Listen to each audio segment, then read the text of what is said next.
An Gully Ride.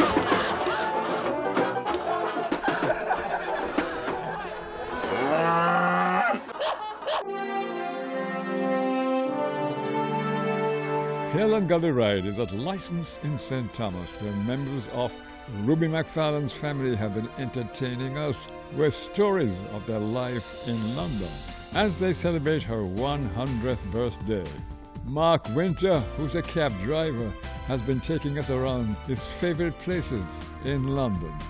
We pick up with him today at the London Eye. The London Eye was built in London to celebrate the millennium, and it's since become one of the top 3 London tourist attractions. Yes, EYE? London Eye. And the London Eye EYE, yes. is the largest Ferris wheel in Europe. And it takes people round, but you don't actually see it moving because it goes so slow, and it takes 18 minutes to make a full circle. Yeah. And you don't actually know. So you're in a capsule with 4 other people.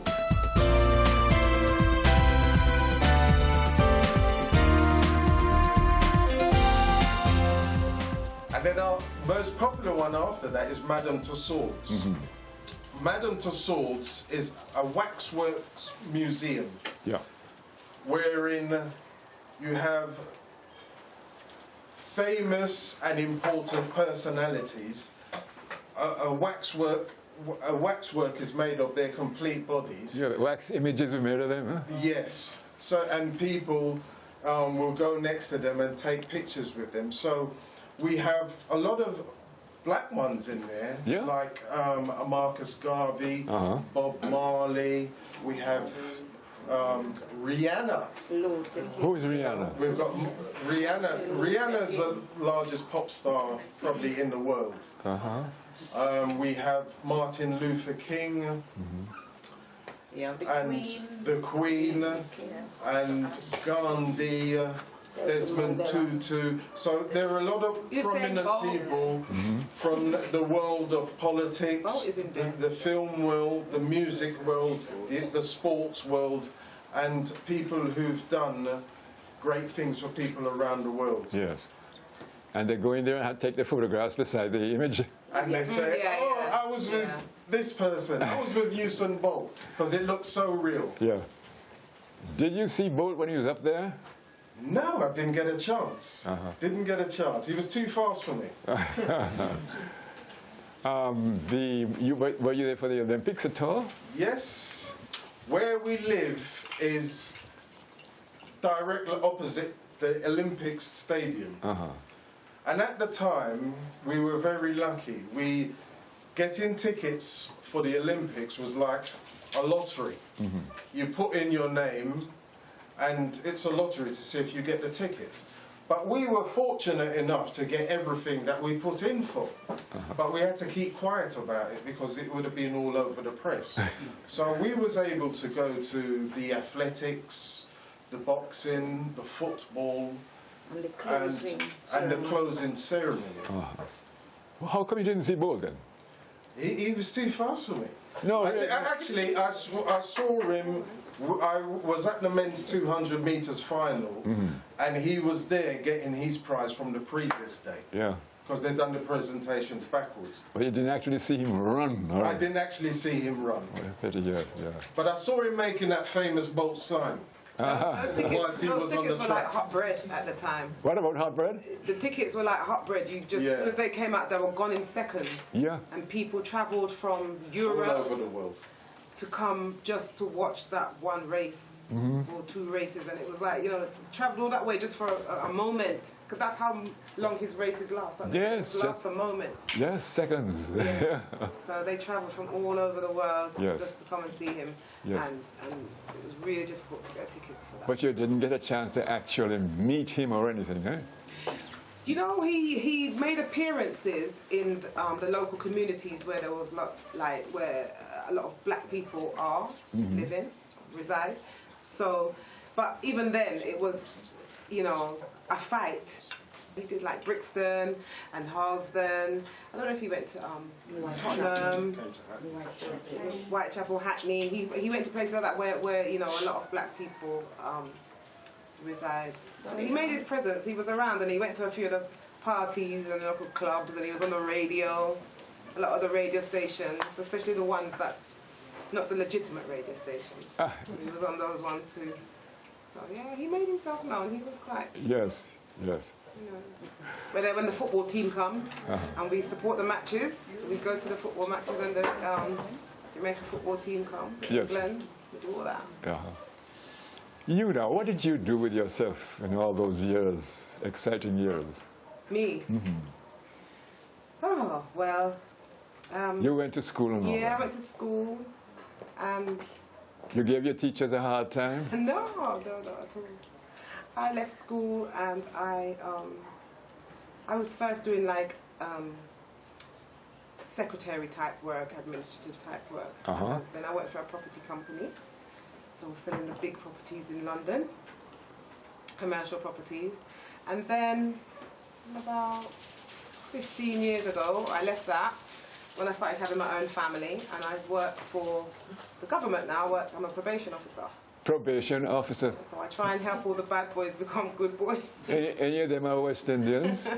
Lots of them are West Indians. Too many of them are West Indians. Yeah. What sort of nonsense they get on with? Oh, some very serious things. Serious things. Yeah. Yeah, they go to prison. They go to prison for a long time.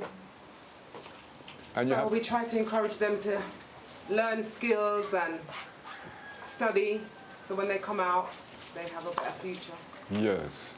These are the children and grandchildren of West Indian migrants. Yes, they are. You don't talk to them at all about the Caribbean? All the time. And where their roots are? All the time. All the time? Yeah. What you say to them?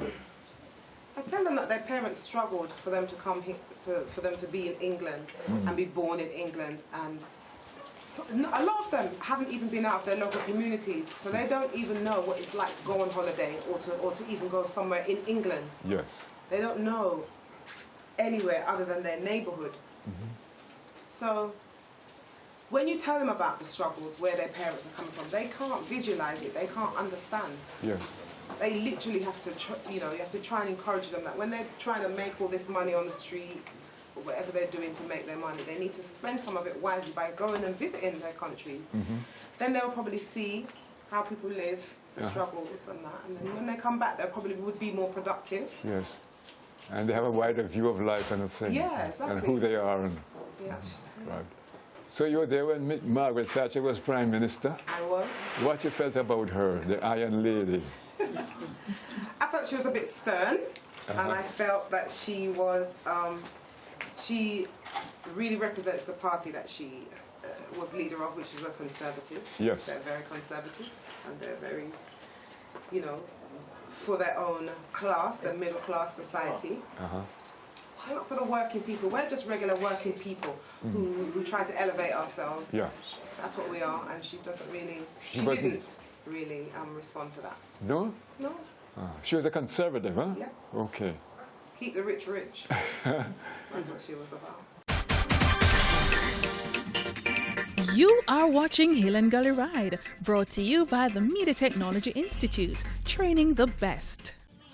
The CPTC celebrates Jamaica 53 proud and free with Olive and Miss Lou Jamaica Folk Icons DVD gift set. Hear the stories of the life and work of Olive Lewin and visit with Miss Lou, her life, portraits and performances. Get this cultural duo DVD gift set for your family and friends. Available at the CPTC and all JCDC parish offices island-wide. See the press for details.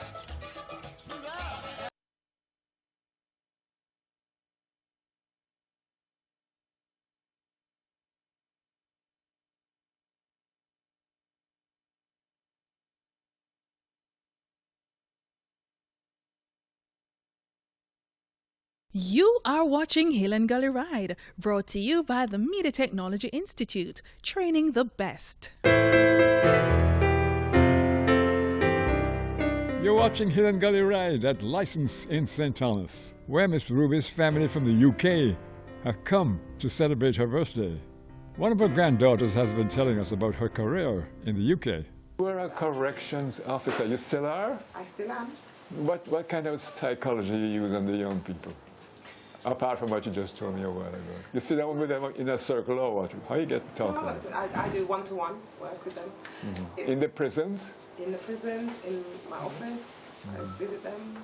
You're never in any danger yourself? Not really. But I get on quite well with them. I have quite a good rapport with them, so I don't really feel afraid. How did your grandma feel about your working as a correctional officer? I don't think she really knows, because we haven't really spoken about that. I don't know, I don't think that she kind of like... What about your children? How are you bringing them up? They're going to the regular schools and all that, Yeah, they go to regular schools and universities, and they're doing good, they're doing okay. I spoke to a lady the other day and she told me that she speaks Cockney. She's a Cockney. There's the young ones are Cockneys, there's a Cockney over there. Where? This is a great-grandson. What is his name? His name is Daniel. Spell it for me. D-E-N-E-I-M. E-I-L. Daniel? Yeah. You're running away too? You're hiding? No. You're not hiding, but you're talking very soft. How old are you? 12. Huh? 12. 12. Okay. What you do with yourself at school? Huh? You play any games? Yeah, I like to play football with my friends at lunchtime and break time. The first time he came here was 10 years ago. Came where? The first time he actually came to Jamaica was 10 years ago. And what happened? He was at the age of 2. 2? Yeah, so he vaguely sort of knew of his great-grand, but he didn't actually know her to that until this visit here. We all made this pilgrimage here 10 years ago, and that was to celebrate our Granny Ruby's 90th birthday. So now we're here 10 years later to live the story. But at that time, Daniel, Alex, and the likes, they were 2 years old at the time. So that's their earliest recollection of their grandmother. Yes. She never sat you down and told you stories or sang songs to you from the old days? She My was. grandfather used to do that. It's more my granddad that used to do that. Well, tell me something about that. See what you can remember. I mean, he used to play the pianos. A lot of the songs we know today when we go to church is what we learned from our grandparents. You know? What kind of hymns? This is the Anglican Church or what? How great they are. Yes. When your grandpa died? 1986. Yeah. So he made a pretty good impression on you? Oh yeah, most definitely. He always advised us and, you know, told us the right from the wrongs. And he always wanted us to be ambitious guys growing up. So he always turned around and told us to try and get a trade. Your tradesmen can make a good living in the UK, huh? Well, it's always made a living for us, Yes. in the UK. You know? And I try to inject that into the younger ones today, you know, our children, you know, because they believe football is the be-all and the end, you know, but they're not all going to make it as footballers, so, you know, we always advise them to actually look at a trade in the future. Did you all know Johnny Barnes at all? We knew him quite well. He was one of the first Jamaican successful footballers in the UK. Yeah. He used to play for Liverpool and... He used to play for Liverpool, then he went on to play for the country. So you ever went to any of the stadiums to watch those matches? Yeah, well, to be honest with you, one of my uncles here, he was actually one of the first person that actually took us to football, because he actually lived across the road to one of the football teams. Yeah. You know? And, you know, that was the first opportunity we actually got to go football, because back then, there wasn't much black people going to these football matches. No? No, and, you know, even with John Barnes, the experience of John Barnes on the pitch, playing football in England, they used to throw banana skins at him. Yes, I heard about that. Yeah, so that's what we had to live up to and go through, you know. And as time went on, you know, more and more black players came into the professional football, and then more black people started to go and support it. So now it's very multicultural when you go to a football match. Yes. So, Mr. George, Yes. tell me about yourself. Who are your parents? Mrs Ruby McFarlane is my mother. Louder than Master George. Mrs Ruby McFarlane is my mom. Uh-huh. So what you remember growing up with Miss Ruby McFarlane? She was very strict. She used to walk with you to school? No. No. Not that bad, huh? No. Uh-huh. My father as well. He was a lovely man Uh-huh. and very strict as well. Mm-hmm. And Go ahead. the first thing he has mentioned, make sure you got a trade. Without a trade, you cannot reach nowhere. Mm-hmm. A man with a trade, he can't go anywhere. That's right. You're always in demand somehow. That's right, yes. How old are you now? 70. You still active? Oh, yes. Still jumping around. Anything that sticks out about your years growing up and working in Britain? Well, in Britain, Why call it England then? England, Yeah. say for England really, when you go there you have to work. Mm-hmm. Yes, work. If you work, you get paid. If you don't work, you don't get nothing. Yeah. But you get good social security when you retire, Yeah. Well, I think. Yeah. And the British pound is so strong. I mean, when you come to Jamaica, you're like a millionaire. I don't know. I don't think I mean, about that. Yeah? Yes. I think really when we come out here and spend that pound, really, I think we spend more out here, more than spend it in England. Yes. Because, for instance, I might say if I spend £100, yes, in England, I can have it for a couple of days. Yeah? If I come out here and spend £100, it's just for one day. It's gone in no time. Yes, Janet, tell me who you are and what you do. I'm Janet McFarlane. I'm a teacher at Port Bogle High School. Here in Jamaica? Yes, here in Jamaica. How come? Come on, Jack. Because my family came back to Jamaica in 1972 Uh-huh. after spending about 22 years in England. Uh-huh. So I was actually born in England, but came to Jamaica with my parents. Yes. So you studied to be a teacher in England or what? No, I studied out here. Yeah, where you went? I went to St. Joseph's Teachers College Uh-huh. and to the University of the West Indies. Okay. What do you know about Paul Bogle? Well, the school I teach is just like Paul Bogle. They're very rebellious there. I think Paul Bogle was very rebellious, fairly rebellious. You don't know enough about it. He did things for the rights of the people of Jamaica. Jamaica. St. Thomas of Yes. Jamaica. It wasn't that he was rebellious, but he was standing up for something. Yes, he was. Definitely. Lost his life. So how you find the Jamaican school children? Wild, unruly? Words cannot describe them Oh, because they're from one end of the stick to the other. Some of them are ambitious, some of them are not. Maybe it's the socio-economic climate that they're brought up in. You are watching Hill and Gully Ride, brought to you by the Media Technology Institute, training the best. Greetings, one and all. My name is Sheldon Shepherd, and this is to get you certified. Certified at MTI, Media Technology Institute at the CPTC. Yeah, man, you can be all you can be. You can be all you want to be. Seen in areas of graphic arts, areas of media technology, areas of audio engineering, and my particular area, voice and speech. Seen? So come out, Arnold Road, CPTC, talk to people, pick up a brochure, seen? And get certified. Respect.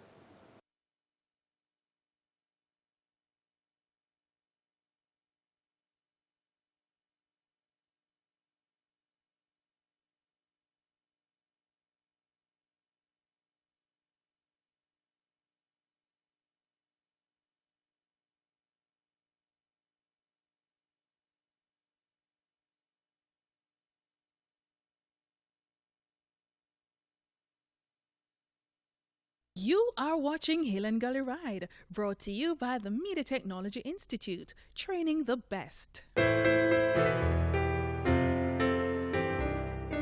at License in St. Thomas today, keeping company with Miss Ruby McFarlane's family as she celebrates her centenary. We've been talking with a relative of Miss Ruby's, Janet McFarlane, who teaches at the Paul Bogle School in St. Thomas. My brothers and sisters went back to England after coming here. Mm-hmm. They went back in batches, so they're now living in England. My son also is in England, grandchildren in England. I'm just here. Yes. We used to live in East London. Miss Ruby used to live in West London. Uh-huh. My father had a grocery shop in East London, but they used to supply Miss Ruby and Masken with meat every Saturday. Mm-hmm. So it's us children used to have to carry down the meat on the train. Yeah, on the train. Yes, from Upton Park to Westbourne Park.